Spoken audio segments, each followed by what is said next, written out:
Ladies and gentlemen, thank you for standing by and welcome to the fiscal year 2020 H&R Block earnings conference call. At this time, all participants are in a listen-only mode. After the speaker's presentation, there will be a question and answer session. To ask a question during the session, you'll need to press star one on your telephone. As a reminder, today's program may be recorded. I would now like to introduce your host for today's program, Colby Brown, Vice President of Finance and Investor Relations. Please go ahead, sir. Thank you, Jonathan. Good afternoon, everyone, and thank you for joining us to discuss our fiscal 2020 results. On the call today are Jeff Jones, our President and CEO, and Tony Bowen, our CFO. We've posted today's press release on the Investor Relations website at hrblock.com. Also on the website, you will find a link for the webcast containing today's presentation, which will be posted after this call. Some of the figures that we'll discuss today are presented on a non-GAAP basis. We've reconciled the comparable GAAP and non-GAAP figures in the schedules attached to our press release.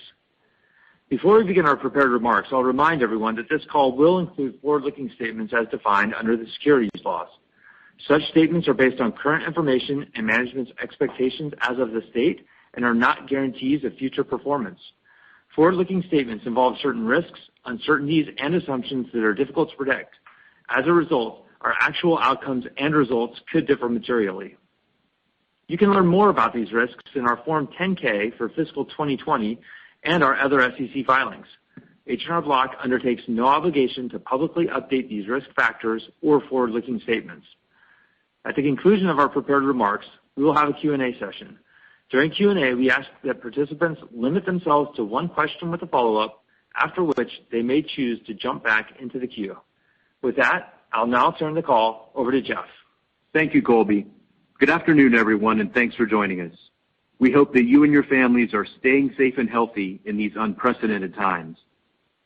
We're also saddened by the senseless acts of racial injustice which continue to plague our country and have tragically taken lives.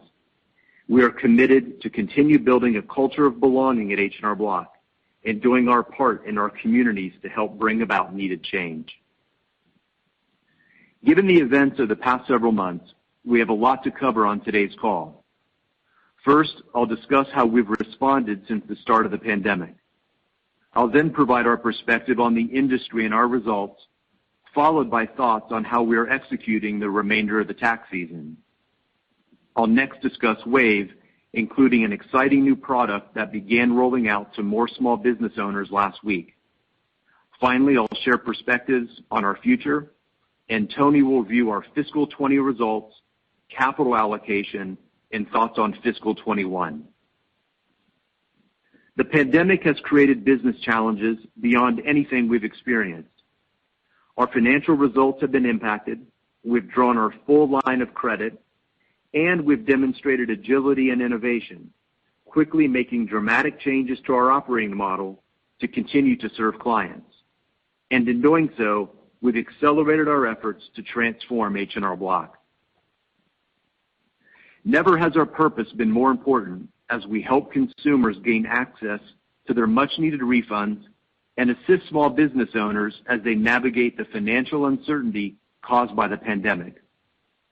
I cannot thank our tax pros, associates, and franchisees enough for their hard work during these unique times, as they have been incredibly resilient and have remained committed to providing help and inspiring confidence in our clients and communities everywhere.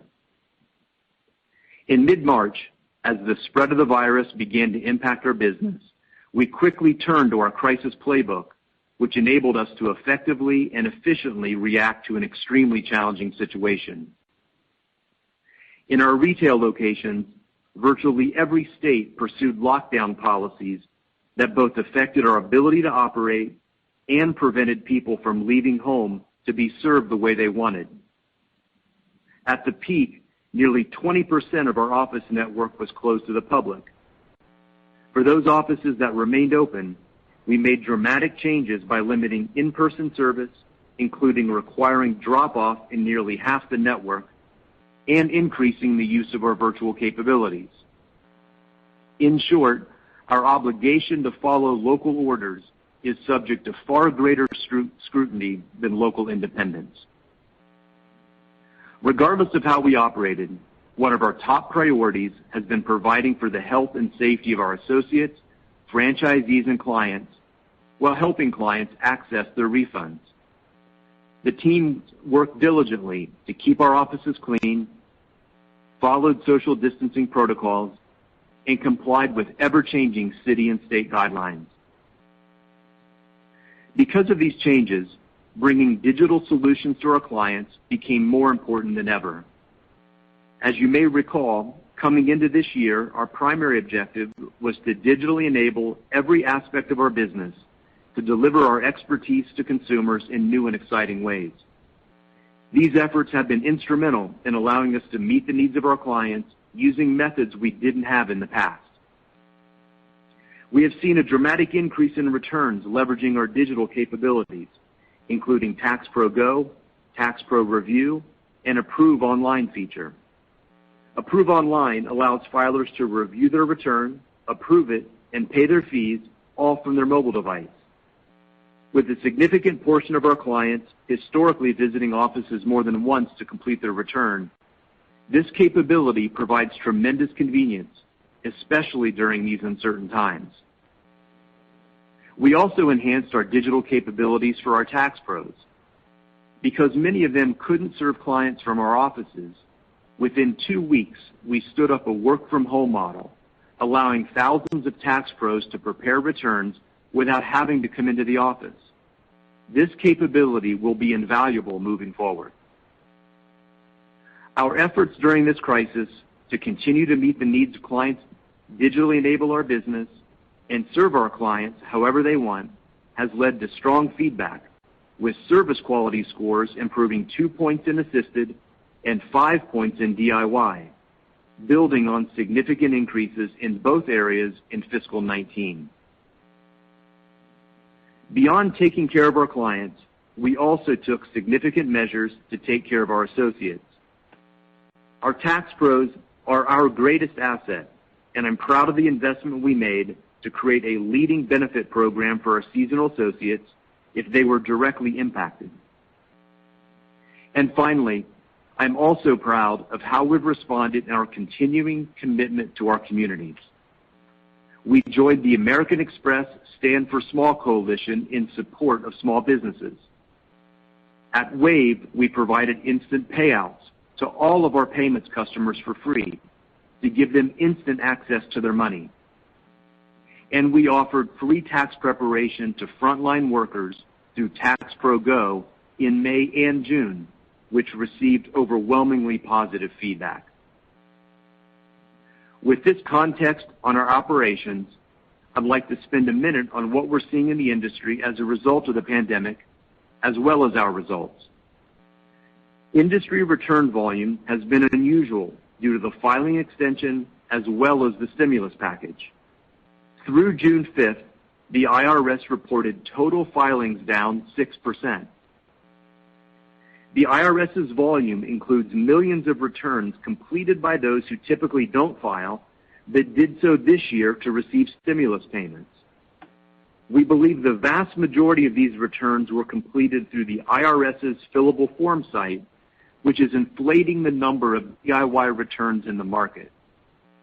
Excluding these returns, we estimate DIY e-files are down approximately 4%, compared to assisted e-files down 15% through June 5th. We expect this gap to moderate toward the end of the tax season, and we'll provide more thoughts during our Q1 call.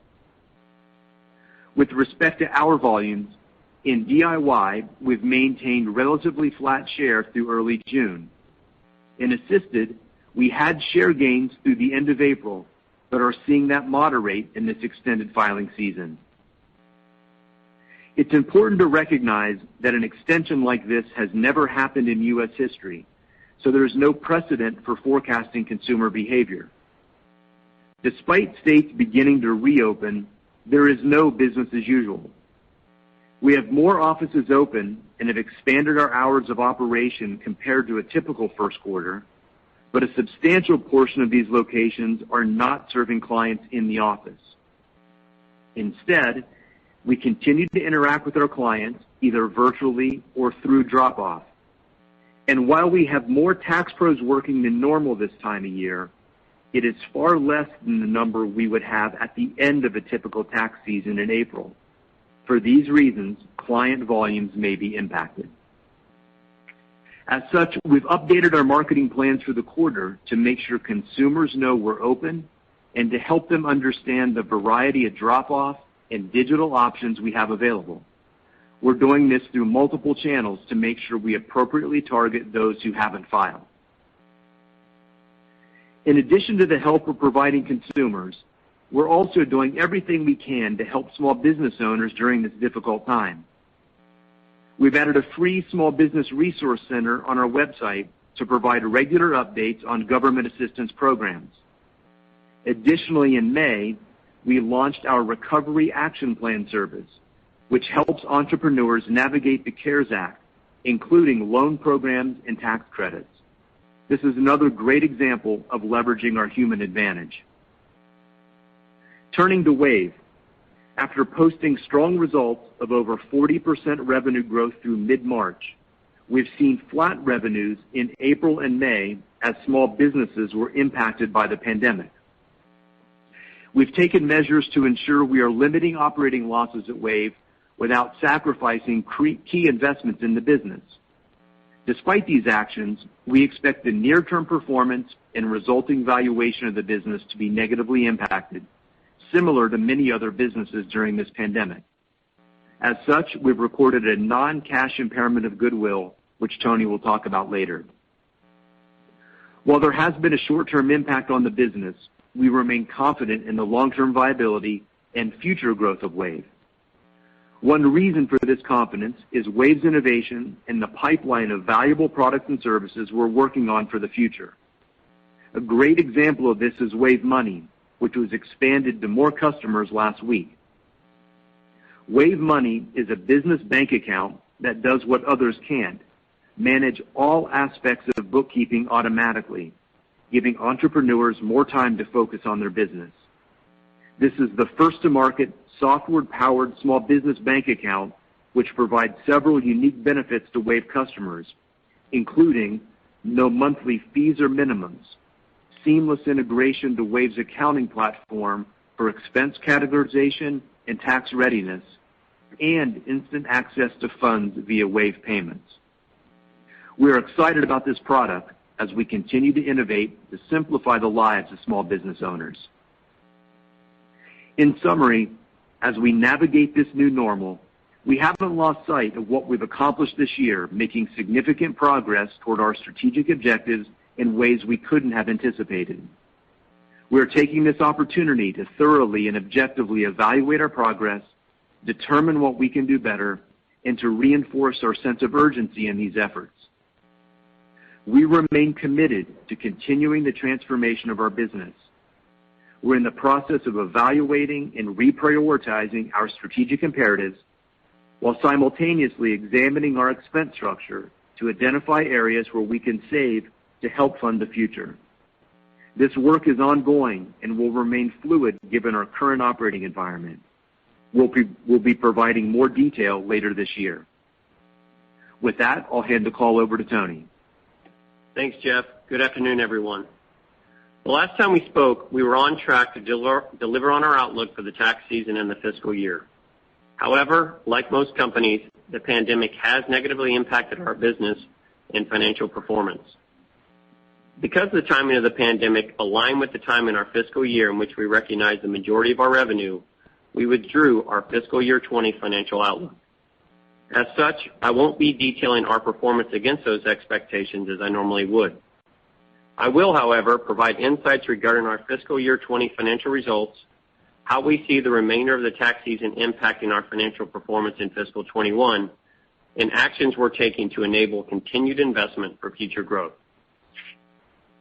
In fiscal 20, we recognized revenues of $2.6 billion, representing a 14.7% decline from the prior year, driven by lower tax return volumes as a result of the extension of the federal tax filing deadline, partially offset by the contribution of Wave.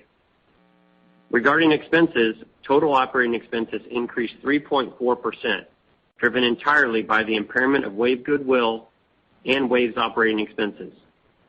Excluding WAVE, our total operating expenses would have declined, though at a lower percentage than the decline in revenue due to legal fees, COVID-19 related benefits, and planned investments in technology. We recorded a $106 million non-cash goodwill impairment at WAVE due to the pandemic and its impact on small businesses. As Jeff mentioned, we've been pleased with WAVE's performance since the acquisition, with solid growth through mid-March. However, revenue growth has slowed during the pandemic, which has impacted the invoicing and payments volume of small businesses. We remain confident in WAVE's future and in our ability to continue to deliver tremendous value to small business owners through WAVE's innovative platform. Turning to the rest of the income statement, interest expense increased by $9 million. Approximately half of this increase was due to higher draws on our line of credit during the normal course of the business through our fiscal third quarter, while the other half was due to additional interest associated with the $2 billion draw in late March.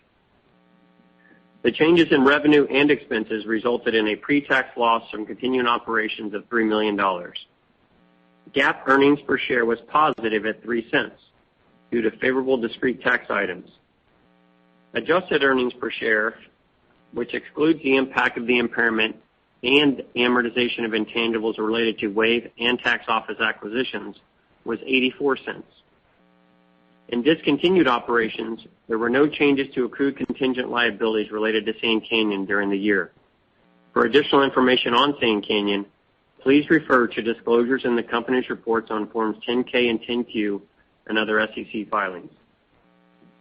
I'll now turn to capital allocation and the balance sheet. Despite the unique circumstances related to COVID-19, our capital allocation priorities remain the same. At the top of the list is maintaining adequate liquidity for our operational needs. Our current liquidity position remains strong as we ended the year with $2.7 billion in cash, which includes the full $2 billion drawn on our line of credit. As we announced in late March, we believe we have sufficient funds to support the business through the start of tax season 21. Our line of credit is subject to various conditions, including a covenant which requires us to maintain a debt-to-EBITDA ratio of 3.5 times on April 30th. Based on our fiscal year 20 financial results, we did not meet this covenant, but we have secured a waiver with our lenders with no changes to the terms of our line of credit. After ensuring adequate liquidity, we then make strategic investments back into the business that we believe will drive sustainable growth, ultimately benefiting our shareholders. As Jeff mentioned, given the pandemic's impact to our business, we have undertaken a review of our expense structure to eliminate any unnecessary spend in order to continue funding the initiatives that will fuel future growth. I'll talk about these expense measures in a moment. The last step of our capital allocation process is to deploy excess capital through quarterly dividends and share repurchases. I'm pleased to announce that despite the financial impact of COVID-19 and the extended tax season, our board of directors has declared a 26 cents per share dividend payable July 1st. We've never missed a dividend payment since going public in 1962. We remain committed to performing an annual review of the dividend after each fiscal year. With respect to share repurchases, in fiscal 20, we repurchased a total of 10.1 million shares for $247 million at an average price of $24.36. We made no share repurchases in the fourth quarter. For the past 2 years, we have committed to, at a minimum, repurchasing shares to offset dilution from equity grants and opportunistic share repurchases thereafter. Given the uncertainty created by COVID-19, we have not yet determined our share repurchase approach for fiscal 21. I'll now discuss our thoughts regarding fiscal 21. As a reminder, last year we provided our fiscal year financial outlook on our Q4 call. Given we haven't yet completed the current tax season and there remains uncertainty due to the pandemic, we will not be providing a financial outlook at this time. Instead, we plan to provide a tax season recap on our first quarter call in September and our full financial outlook for fiscal 21 on our second quarter call in December. Let me provide some high-level thoughts on how we expect to close out the tax season and our efforts to mitigate cost increases as a result of the extension. First, While it's natural to expect all volume lost in Q4 of fiscal 20 to shift into the first quarter of fiscal 21, that may not necessarily be the case. As Jeff mentioned, during this quarter, we are still operating under a modified model. While we have more offices open than usual, we're still operating with just half of our total network and a substantial portion unable to serve clients face-to-face. This may impact our ability to retain clients and attract new clients to the brand. Regarding expenses, due to the extension of the tax season, we anticipate additional cost during the first quarter. We expect an increase of approximately $10 million in marketing expense and approximately $10 million in interest expense. Additionally, we expect variable expenses related to compensation, benefits, and bad debt to be approximately 40% of incremental assisted revenues generated. We're actively evaluating ways to mitigate any additional costs by taking a detailed look at all spend categories and making prudent reductions across our business. We're still in the process of finalizing these plans, but can offer a few areas of focus, including renegotiating rents with landlords across our retail footprint, implementing a hiring freeze, eliminating merit increases for fiscal 21, examining vendor spend to renegotiate existing contracts, and reducing capital expenditures to only what is necessary. In addition to these savings, we have entered into a non-binding letter of intent with MetaBank to be the provider of our financial products, including refund transfer, refund advance, Emerald Advance, and Emerald Card, which will result in savings. MetaBank is a leader in providing financial solutions to consumers and has significant experience in the tax preparation industry. We're excited to partner with them to continue providing valuable products to our clients. In summary, we've taken prudent steps to adjust to the pandemic, including our modified operating model, line of credit draw, and cost reduction efforts. These measures will allow us to operate effectively while enabling continued investments in our future. With that, I will now turn the call back over to Jeff. Thanks, Tony. I'd like to again thank our franchisees, associates, and tax pros for continuing to live our purpose. We've been challenged during the last few months unlike any other time in our history. The resilience and dedication of our team, our strong financial foundation, and our ability to adjust our operating model has enabled us to continue delivering tremendous value to our clients at a time when they need us most. I'm confident we'll come out of this crisis stronger than ever as we continue the work to transform our business. I look forward to speaking with you in September. With that, we'll now open the line for questions. Jonathan? Certainly. Ladies and gentlemen, if you have a question at this time, please press star then 1 on your touch-tone telephone. If your question has been answered and you'd like to remove yourself from the queue, please press the pound key. And our first question comes from the line of Jeff Goldstein from Morgan Stanley. Your question, please. Hey, guys. You mentioned seeing assisted share gains moderating in the extended tax season. So I'm just curious what you attribute that to, and then are there any strategies in place to mitigate that in the final months of the season here? Absolutely, and thanks for the question. So if you think about our operating model, as we said in the prepared remarks, there really is no normal about how we're open as an assisted business. In many, many places, we are operating in drop-off only. And even when we are serving clients in an office, there are many steps we've taken to protect both the tax pro and the client. For example, they both sit in separate cubicles, just as one small example. And I think the fact is, as a national retail brand, we are subject to the scrutiny of following local orders quite differently than local independents. For example, we operate in a strip center. An independent may operate in a building or, honestly, at their kitchen counter. So that scrutiny and how we have to operate has really disrupted the way that our clients know and have come to expect how they do business with us. So, and we see that could have an impact on our ability to serve clients. Now, that said, the entire organization is focused on winning in Q1. And there are several steps that we're taking in order to offset that. I think one of the biggest things we're doing is making sure that we're doing everything we can to retain the clients we've had that we know haven't filed yet. And so we can reach out to them individually, and honestly what we try to do is to pull them forward to mitigate the possibility of having a rush at the end of the season like we would normally see in April. In addition to that, really in all channels of marketing, television, performance marketing, email marketing, we're making sure that clients know, A, we're open. Obviously, we're open in ways that normally H&R Block isn't open this time of year. And B, making sure they understand the full breadth of options of how we can serve them, whether it's coming to an office under those conditions, drop off, virtual, etc. So we're taking steps to mitigate it, but there's no question it's kind of hard to overstate how unusual our operating model is in the retail footprint. Understood. That's helpful. And then I'm curious if there are any longer-term opportunities beyond this initial COVID period. For instance, do you think the success of some of these digital and drop-off services could result in a lower physical footprint in the future? Or maybe there's something else that you think changes in a post-COVID world. Just curious of your thoughts around the opportunities longer term. Yeah, great question. Over the last couple years in particular, we've really been accelerating our investments to build these virtual capabilities.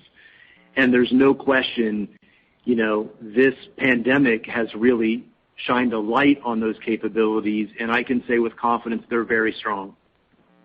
Our ability to serve clients, whether it's approving their return online or getting various forms of assistance if you're a DIY filer, are all capabilities that we know that we've been doing a great job of building and perfecting. Now that said, consumer demand, tax pro understanding, there's still more work ahead for us to make sure that people really understand this is an easy, safe option. If you take a big step back from that, over time, certainly as business shifts, we have flexibility to think about our retail footprint. When I look at tax season 21, I'm confident our footprint will look more similar to 20 like it is today, but unlocking these digital capabilities and enabling people to get human help on their terms has been part of our strategy now for a couple years and really, really shown through in this time. Got it. Thanks a lot. Thank you. Thank you. Our next question comes from the line of Scott Schneeberger from Oppenheimer. Your question, please. Thanks very much. Good afternoon. I guess, guys, you mentioned some numbers for the IRS filing, and backing into that, it looks like you think that about 6 million stimulus returns were filed. Do you think that's over, or do you think there's more to come? We've seen numbers out there that it could be as large as 10 million. I would have thought that would have occurred by now for those who were going to do it. But just thoughts on what remains there from what you know at this point. Thanks. Yeah, Scott. That's about what we see as well. When you back out those from kind of what's being reported by the IRS. Obviously, the IRS hasn't reported that number publicly yet. We're working with them. We think it's important ultimately to be very clear about what that number is. We do not think there's going to be a second round of stimulus payments based on everything we're hearing and learning in Washington. So that would suggest that, most of that wave is over.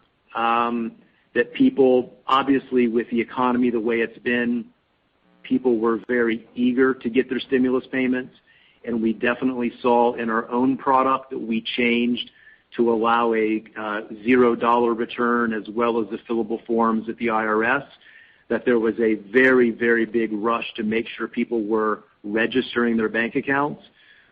So we'll see where the number nets out, but based on what we know today, we would say most of that's behind us. All right, thanks, Jeff, on that. Similarly, in the DIY category, Free File Alliance, that was around mid-April, April 10th it was actually, the IRS updated that they'd seen a 28% increase year over year, 2.9 million returns versus 2.3 and versus 2.8 for the whole of tax season last year. So that's elevated. Just would like to get your perspective on what's occurring there. And is that a dynamic that you think slows down going forward, or will we see some more Free File Alliance activity in the final peak? Thanks. Yeah, so you're right on. That's the number that they reported at 28%, and our results at H&R Block were right in line with that. I think that growth is a reflection of just simply more attention paid by the IRS to communicating the benefits of that program this year. Absolutely. It's important to also note today that last week I had a conversation with the commissioner of the IRS to let them know that at the end of this tax season in October, we would be stepping out of the partnership with Free File Alliance. It's been an important partnership for almost 2 decades, and as we've really reassessed all of our priorities as a company, as I mentioned in the prepared remarks, we believe it's in the best interest of the company to move forward in a different direction. And, the fact is, and I share with the commissioner, it's a positive program, and we've, been happy to participate in it for 20 years. The fact is there are many different ways to file for free now. The industry dynamics are quite different. We offer 3 ways to file for free outside of the Free File program, and so we just think it's in the best interest of the company to move forward in a different direction, and we let them know that last week. Thanks, Jeff. And I'll turn it over and hop back into the queue in a second. But just to follow up on that, because that's an interesting development. In those conversations, do you anticipate the IRS moving in a different direction from the Free File Alliance? Might they ultimately, and given your decision, and might they become more involved themselves just from anything you learned? Thanks. Yeah, another great question. Obviously the alliance was comprised of more than H&R Block, so there are many other companies that are participating. We're not aware of anyone else's decisions. We think we're leaving with the program on strong footing, having 3 years of growth in a row. And, the IRS has always maintained the option to do something different, to do this themselves. That's always been present in the MOU each year, and so we don't think our decision in particular changes that. But, we're not aware of any other company's decisions. Thanks, Jeff. Appreciate the call. Yeah, thank you. Thank you. Our next question comes from the line of Kartik Mehta from North Coast Research. Your question, please. Hey, good afternoon. Jeff, I'm just wondering what your thoughts are for this tax season in terms of just industry growth for the assisted channel and the self-prepared channel, since there's been so many moving parts. Absolutely. Let me try to break it down into a few different buckets, and bear with me because, to your point, there are a lot of different pieces here. I think the first thing I would say is, we went into the season expecting about 1% growth in total, and as an industry, we don't expect COVID to have an impact on that. So total industry growth about what we thought going into the pandemic. Obviously, there have been so many things happening in the industry really since mid-March. The stay-at-home orders, all of the local and state requirements, the filing deadline decision. You may remember in May, before the deadline was extended, there was a lot of confusion because it was announced balance due was extended, but the deadline wasn't extended. So then the stimulus payments kicked in. So a lot of things that really caused confusion and delay. As we said in our prepared remarks, through June 5th, e-files for assisted down 15, DIY up 7. We think when you pull out those stimulus payments, DIY are down about 4. And we have seen a shift between assisted to DIY of just shy of 300 basis points. So that's kind of how we see the current dynamic. And, over the balance of this season, as orders start to become lifted and people start to get back to normal, we expect the end of July through the 15th to feel more like through April 15th. We recently did a survey of about 10,000 consumers who have not yet filed and asked them why, and the answer was because we don't have to yet. The second answer was around safety. So you definitely have this sense of even though the IRS is open and even though the tax season is still underway, it feels like people aren't yet ready to complete. And we think, the July 4th holiday is going to be kind of a wake-up, and all of a sudden the deadline is going to be close. One of the things we've been paying really close attention to, obviously, is the assisted to DIY migration. And, we expect that to moderate as the season comes closer to July 15th. But if I just take a step back from it, this is second year of tax reform. The conditions for massive shift to DIY couldn't have been more present than this year. People were told to stay home. There are all kinds of conditions. And even with all those conditions, so far it's only shifted about 300 basis points. And again, we expect that to moderate, to end higher than it did last year, but to ultimately be less than 300. So again, a lot of moving parts, as you said, but we're paying close attention to that migration and to consumer behavior. Just real quickly, Jeff, the one thing I would add on just to clarify is our expectation for the industry of 1% does exclude the stimulus returns that have been filed, obviously. So we're kind of backing those out just because they're so unusual and not a typical tax return. But as Jeff said, we have no reason to believe that overall tax return volume would be materially different than what we thought at the beginning of the season. Yeah, thanks for that. And then, Tony, as I look at the adjusted EBITDA you reported for this year, there was a significant decline, much more so than revenue. And I'm wondering, I understand some of the increased costs, but maybe you could walk through why there was such a discrepancy between revenue and EBITDA. Yeah, we definitely had some one-time expenses that hit us, but also, when we think about the variable cost in our business model that you know very well, Kartik, a lot of the drop in revenue does drop to the bottom line. If you think about the decline in the DIY business, for example, almost, a huge percentage of it drops to the bottom line. And in the assisted business, you're essentially offsetting revenue declines with a little bit of saving in labor. But as we've talked about, that labor ratio usually runs 25 to 30%. And we didn't even see that big of a drop this year because we did have some incremental COVID-related expenses due to some special benefits we put in place. So that's why we did have such an impact on EBITDA relative to the decline we saw in revenue.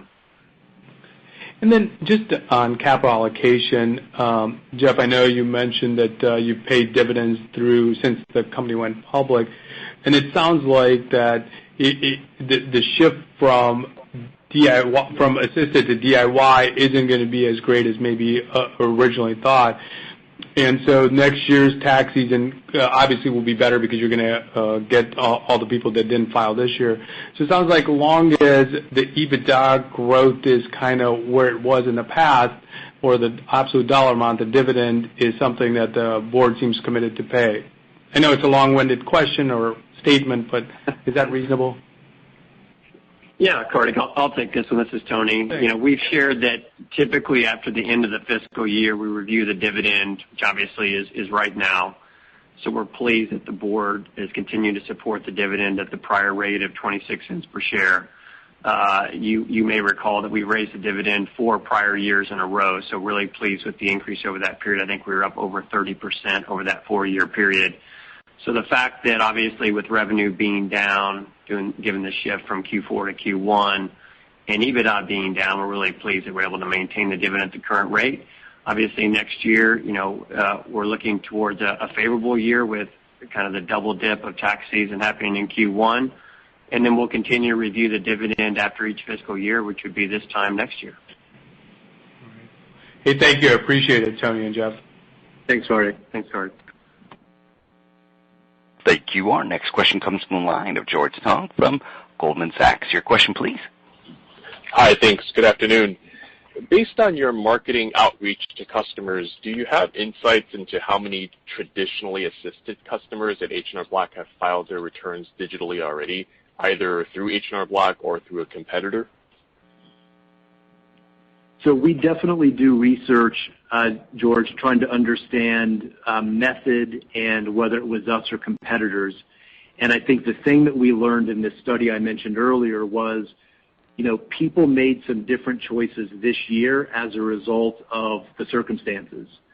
The overwhelming majority of the people we spoke to told us that their stated intention for next year is to go back to what they're accustomed to doing.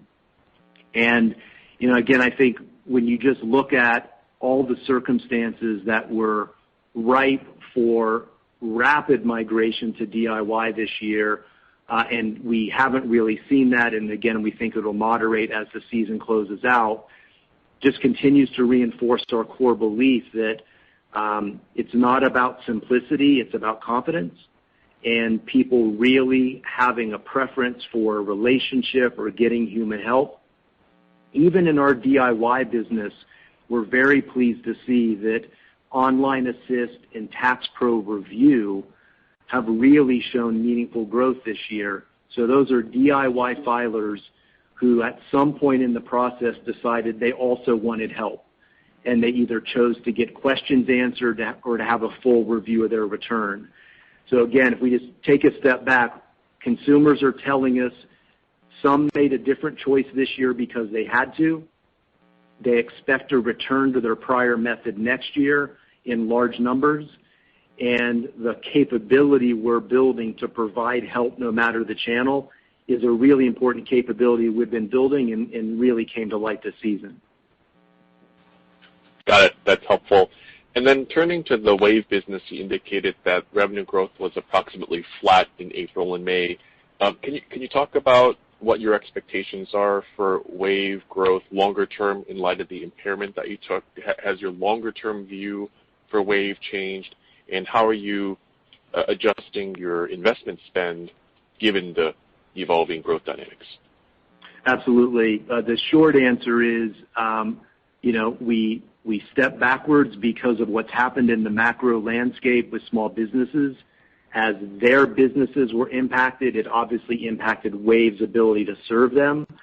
But we have not changed our expectations on having bought a high growth company. And importantly to say, neither has Wave. As I work closely with that team and their bench, they are fully committed to growing fast like we used to. And we're paying close attention to the recovery of small businesses in the market. We're talking actively with small business owners every day. And, we've seen a nice little change in June. And, we're going to be trying to do everything we can to get back to high growth rates in the near future. Got it. Thank you. Thanks, George.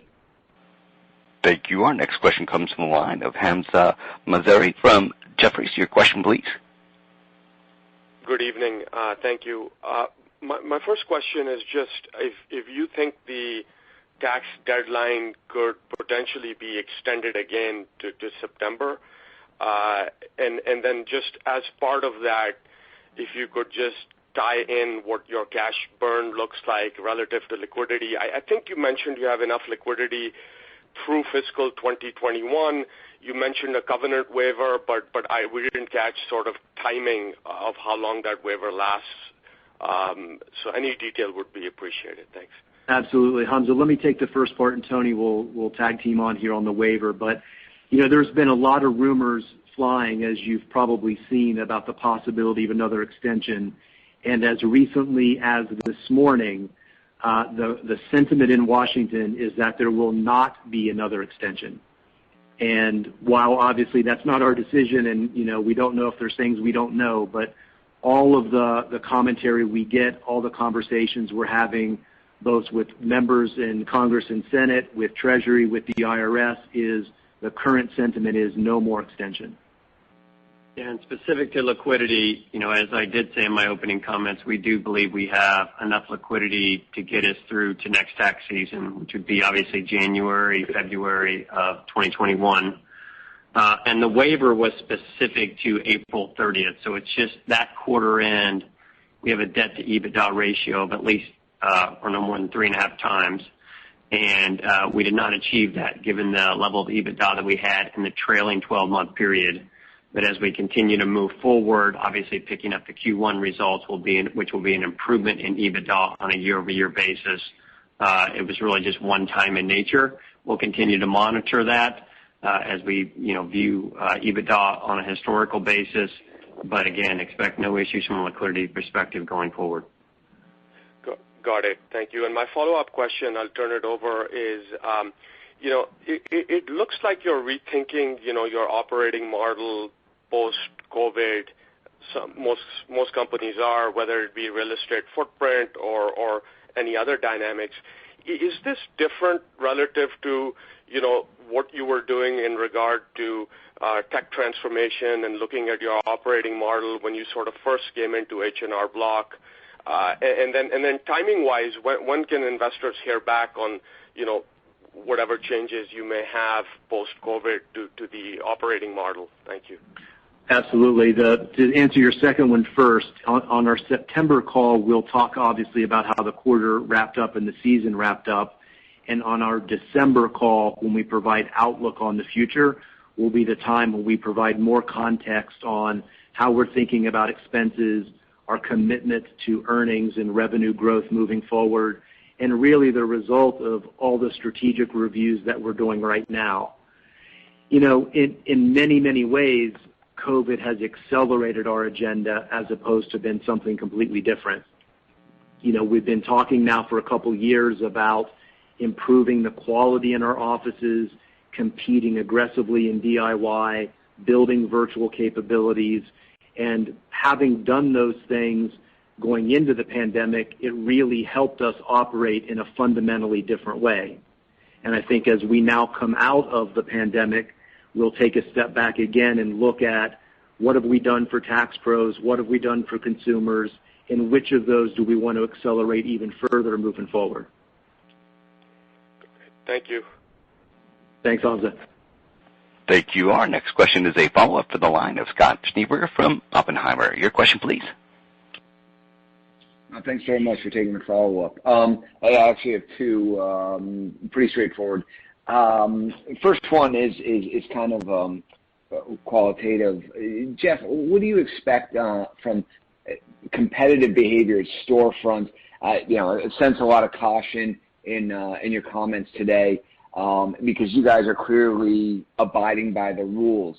Do you think that in the assisted category, there are others, smaller and less visible, that maybe have an edge because they can be a little bit more flexible? Just curious of your thoughts on that, and then a follow-up for Tony after. Thanks. Yeah, absolutely. And you know quite well that there are 250,000 independent locations in that zone. So there are lots and lots of independent competitors, which we always compete against. And in this case, we think that we have a different obligation, a different burden to have to follow the local orders that are being put in place that are different than if you are operating in an office building or if you're doing 20 or 30 or 50 returns at your kitchen table, where that scrutiny just isn't a play. And, we take a lot of pride for protecting our people, protecting our clients, and operating in the safe, required way. But you've seen firsthand, or you've heard from other retailers, the local orders are very intense. They change regularly. And staying current on those just puts a burden on our ability to serve clients the normal way they're used to being served. That just isn't the same if you're one of these local independents. Thanks. Appreciate that color. And then Tony, for you, the new bank partnership, I know it hasn't finalized yet, so I'm not sure how much you can share prior to that. But you've alluded to in a press release or filing improved economics. Could you elaborate a little bit on what you might expect, just to give us a sense of the benefit there as we model? Thanks. Yeah, thanks, Scott. As you said, we haven't signed a definitive agreement. We've signed a letter of intent, which we announced several weeks ago. So we're pretty far along, and we're now finalizing those details and hope to be signing a final agreement really, really soon. That agreement should be in place before next tax season, so all of our product offerings for tax season 21 will be with that new bank partner, Meta Bank, who we're really excited to partner with. As far as the economic side, all we're saying at this point is it will be a savings relative to what we're currently operating under. But as far as the details, we're going to hold off and share those once we have the final agreement in place. Okay, fair enough. Thanks, guys. Thanks. Thank you. Thank you. Our next question comes from the line of Jeff Silver from BMO Capital Markets. Your question, please. Thank you so much. Wanted to go back to results so far on the tax side. I know there's a lot of moving parts with the IRS data, but I'm just curious, for this tax season, do you think you'll be gaining or losing share in both DIY and assisted? If you could talk about those separately, that'll be great. Yeah, so through early June, our DIY share has remained relatively flat. And, we're competing aggressively with the value prop and the strategy that we've been doing. And, our goal is to gain share. I mean, that's what we're trying to do. But we've seen it be relatively flat through June. In assisted, as I mentioned, it's really kind of been a tale of two seasons. Early in the season, we felt great about our progress. Through the end of April, we had some share gains, but we have started to see those moderate. And just kind of building on what I was sharing with Scott earlier, explaining why we're being cautious about that. I would just reiterate what I also shared earlier in terms of the approach we're taking to retain and bring forward prior clients we know haven't filed, and the broad marketing that we're putting in the market to make sure that people know that we're open and that they have various options to do business with us. So those are steps we're taking to kind of mitigate the caution given the operating model. Okay, and I don't think you talked at all about net average charges. Can you talk about what happened in the quarter, what you're seeing from a competitive perspective? Are there any pricing changes going on there? Thanks. Yeah, thanks. Specific to the assisted business, just to recall, this is the second year of our upfront transparent pricing model. We went into the year expecting net average charge to be relatively flat compared to the prior year. The results for the fiscal year are down slightly, which you'll see in our full filings of our 10-K, which will be filed imminently. Part of that is just due to a shift of clients from Q4 into Q1 and some of the mix impacts from that, but nothing that's significantly material.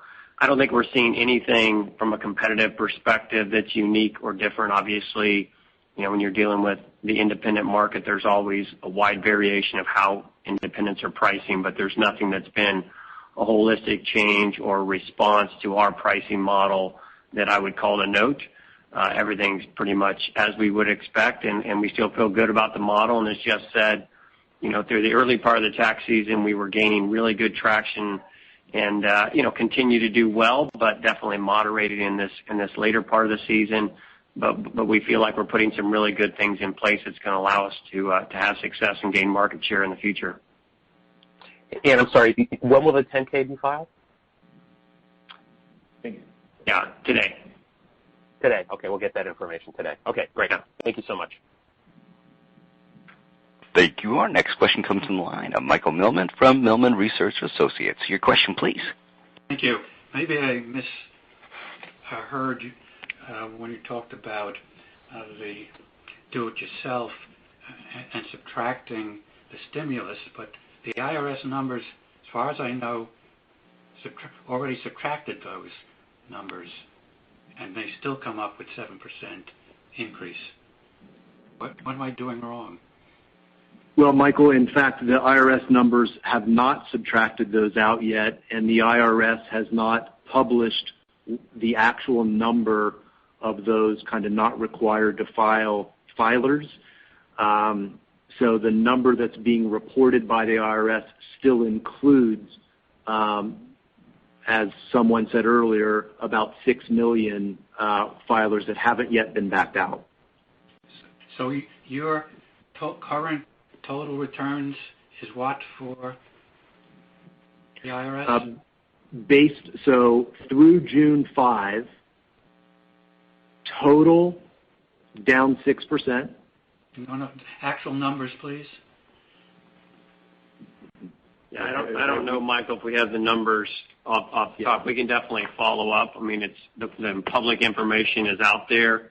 If you back out what we believe are the stimulus returns, we believe IRS returns are down about 10% through June 5th, which is a combination of assisted and DIY, with assisted being down 15 and DIY being down about 4. But we don't have the exact counts. We can follow up on those. We've got those. We just don't have them at our fingertips. Okay, I'd be interested in seeing those numbers. And over the years, it doesn't seem that DIY shifts back more than the average, changing status and all that kind of thing. Why do you think that next year, and particularly 22, maybe we should talk about, is going to be shifting back? Yeah, so I'll try to be more clear on kind of what we're seeing and maybe expectations for next year. My comment about this year was, season to date, we're seeing a shift of just under 300 basis points. And we expect that will be less by the time we get to July 15. Year over year over year, we see that gap moderate as we get toward the end of tax season. So that's how we kind of view this year finishing. And part of what we've been reflecting on is, there's been a lot of belief that in year 2 of tax reform, there would be a much faster migration to DIY. And then when you combine year 2 of tax reform with all of the conditions, people not being able to leave home, offices closed or not operating normally, et cetera, one could have expected that migration to be much higher at this point than 300 basis points, but we're not seeing that happen. With respect to next year, what I was referring to was a piece of research we did just to understand consumer intentions. And that is what it is. It's their intentions about next year. And we surveyed over 10,000 consumers pre and post-COVID. And what we heard from consumers was this year people made different choices because they had to. And that when you ask them now about next year, their intention is they'll go back to the way they used to file. And so that's what we're saying in terms of what people are telling us is they may have moved to DIY this year because they had no choice, but their preference is to do their old method, and that's what they're saying about next year. So 2 different points that we're trying to make. Okay, great. Thank you. Thanks, Michael. Thank you. This does conclude the question and answer session of today's program. I'd like to hand the program back to Colby Brown for any further remarks. Thanks, everyone, for joining us. This concludes today's call. Thank you, ladies and gentlemen, for your participation in today's conference. This does conclude the program. You may now disconnect. Good day.